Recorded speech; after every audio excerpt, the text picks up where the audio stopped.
Hi, everybody. Welcome to the Big Idea Podcast. My name is Eric Bramlett, and I am joined by Tammy Melchien. Tammy, how you doing today? I'm doing great. How's your summer so far? Pretty good. Although it's pretty rainy today. So. It's rainy today. You won't really get to experience No. that, but we are. And but it's been a good summer so far. And we're continuing a great summer by continuing just a nice little hit of some 3 and 4 week series going through all sorts of different topics. And we're here to talk about the series that kind of takes up the bulk of the end of July and into August. And it is called Profiles in Courage. And even though that was a book about John F. Kennedy, that's not who we're talking about, right? No. All right. So, Tammy, why don't you tell us who are we profiling and in what way do they have courage? All right. Well, this is an Old Testament character series for us. We're actually going into the vault of Community Christian Church messages, and it has been a pretty significant number of years since we've done a series that really focused on character studies of Old Testament characters. I think the last one might have been 4 or 5 years ago. Wow. So it's been a while. Seems just like yesterday, Tammy. We're due.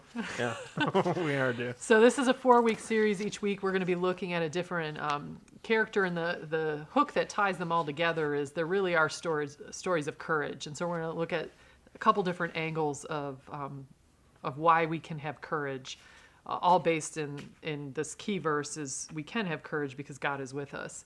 We can be strong and courageous, for the Lord our God is with us wherever we go.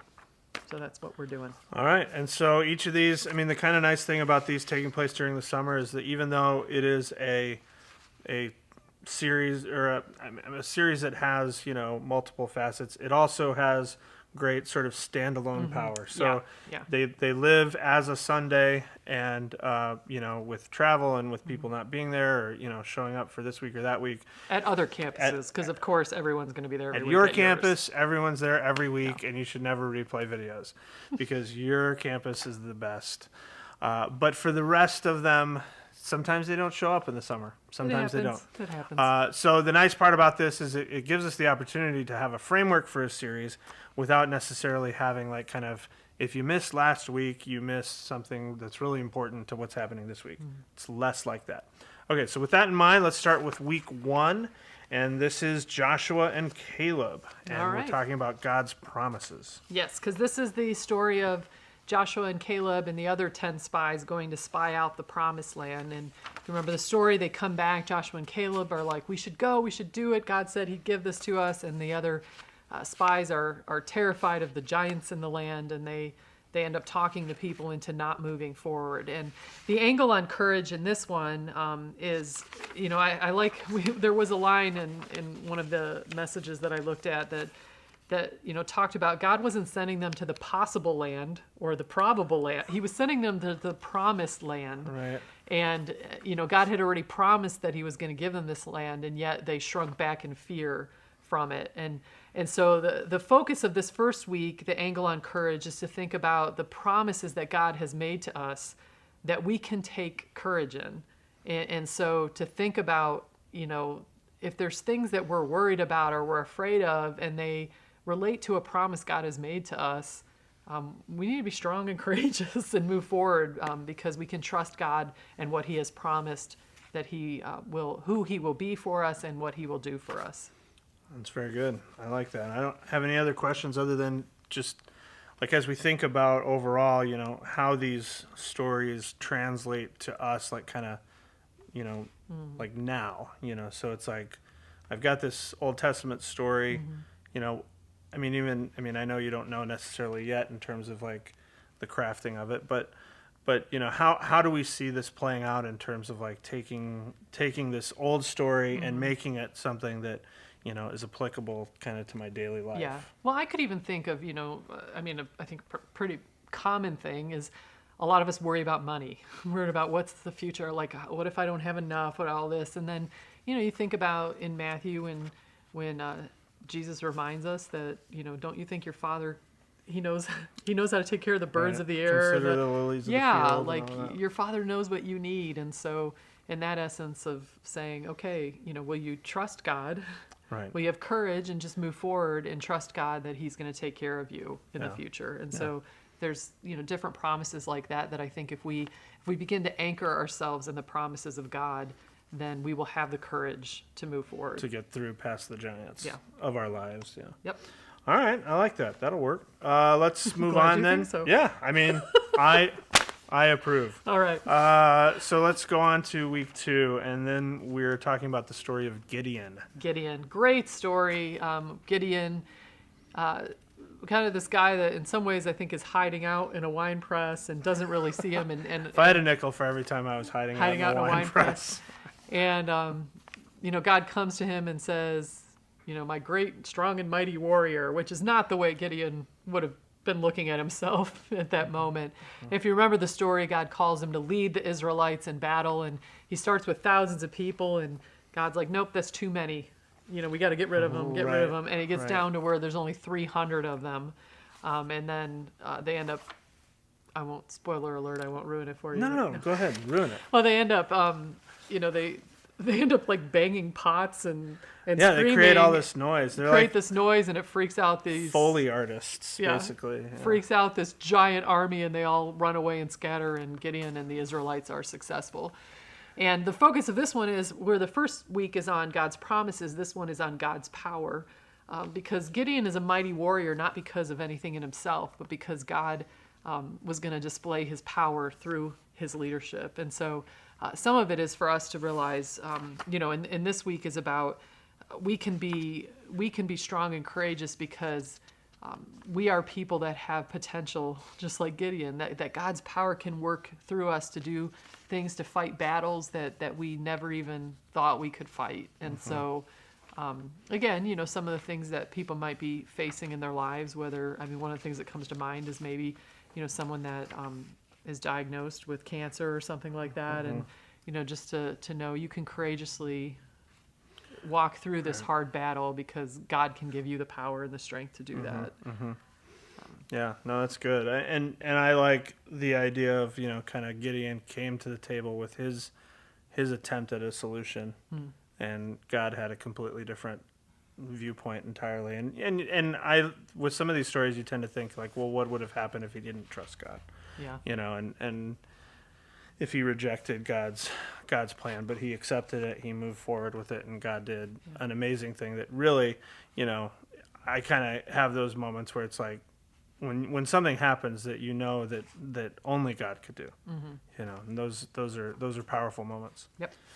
Week 3, speaking of something only God can do, this story is all full of that with Shadrach, Meshach, and Abednego. Great story that as far as I can tell, I don't think we've told in 7 or 8 years. So. And probably the last time we did, we used VeggieTale clips, and now there's this really awesome scene in the Bible movie, the miniseries. Oh, is it's there? probably the best, like in my opinion, of the stories that they tell that we also tell. I think it's one of the better scenes. Yeah, Okay. It's good stuff. So this one is going to be more about having the courage to stand up for what's right, trusting that God is going to be with you in that challenge. And obviously that's what Shadrach, Meshach, and Abednego faced when they were commanded to bow down to an idol, which they knew was not what God would have them do. And so rather than bow, they faced a fiery furnace, and they went into that. And and I always, one of the things I love about the story is they had no way to know. I mean,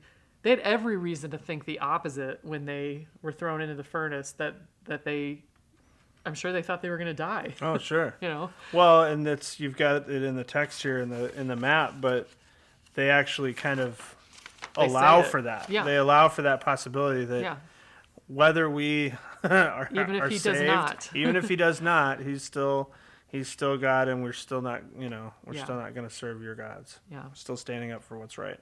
And so the tie to us is there's times when we're going to stand, if we stand up for our convictions, stand up for what's right, that we're going to face the heat. Whether that's judgment, whether that's missed, opportunities or things like that. And will we have the courage to stand by our convictions? Yeah. Well, and you also talk here too about not bowing to the idols of our day. And when you think about, the translation property of this from Old Testament today, I mean, there are so many ways in which we are being asked to and coerced to bow to other idols, and what does it actually look like for us in this day and age to stand up against that? You know? Yeah. All right, week 4 is Esther, one of my favorite stories in the Bible, and we're talking about God's purposes for us. Again, so where are we hitting with great this? story, and this week will be the, where you want to land people is God has put you where you are, the particular place you are with the people you are for a purpose, and so courageously step into it. Of course, the story of Esther where she found herself married to the king, and even though, again, she risked her life to go into the king to save her people, that her famous line, or Mordecai's line to her, who knows that you've been created for such a time as this? And, and so Esther finally, even though she's scared, says, I'll do it. And if I perish, I perish again. And so, I think the challenge for us is for each one of us to look at where we've been placed and what the current circumstances of our lives are, and to ask ourselves, okay, what if I begin to look at this as I've been put here for such a time as this? And what does that mean? What am I called to do? Yeah, and how would that change the way that I approach life? Yeah, exactly. Yeah.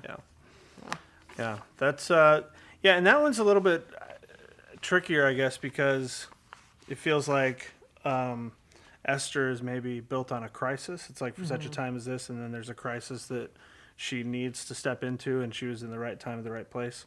And so I think it'll be interesting for us to think in terms of like, how can we look at today and think about it like an opportunity for us to step into, whether it's a crisis of, someone else who needs to find their way back to God, or, the way in which we work and deal with our workplace. What are the places that we've been put, and how can we think maybe more crisis minded, in terms of like stepping into them. See an urgency. Urgency. Yeah. Yeah. Maybe that's a better word. There's a lot here, I think, for our attenders. And, this kind of becomes one of those series. I think that those of us who have grown up in the church, or, had a very kind of early on experience with some of these stories, it's just a good reminder that there's a lot of our attenders who have never heard these stories. Yeah. I remember 7 or 8 years ago when we did that Shadrach, Meshach, and Abednego, because it was the first time I taught here at Community, and I taught at Carillon. And afterward, like a woman who was probably in her 80s came up to me and said, "Is that story in the Bible? Because I'd like to read that when I go home." It was just so precious to me. So I told her where to find it and all that, and to realize, just what you're saying. Right. There's so people that don't know that. So it's a huge opportunity, but it's also something where it's like, I think we might tend, and even as we're kind of rolling through it, in this podcast. Oh, this, that. Yeah, this and this and this and this. So, in terms of like study materials, go back, read the whole story. Read it as if it was the first time. Because I think when we want to think about what it looks like for us to brainstorm large group and small group content, I think we want to cater to those who have never heard it before, and really create an environment that says it's okay to have never heard this before. And so step into this story with us during the series. So I think there's a lot of opportunity there. So, all right, anything else you're thinking that we should say? No, I think that's it. All right, well, have a great time brainstorming. We hope that it's extremely successful for you, and if there's anything else you need, don't hesitate to reach out and let us know. This has been Tammy Melchien and Eric Bramlett for the Big Idea Podcast. We'll see you later.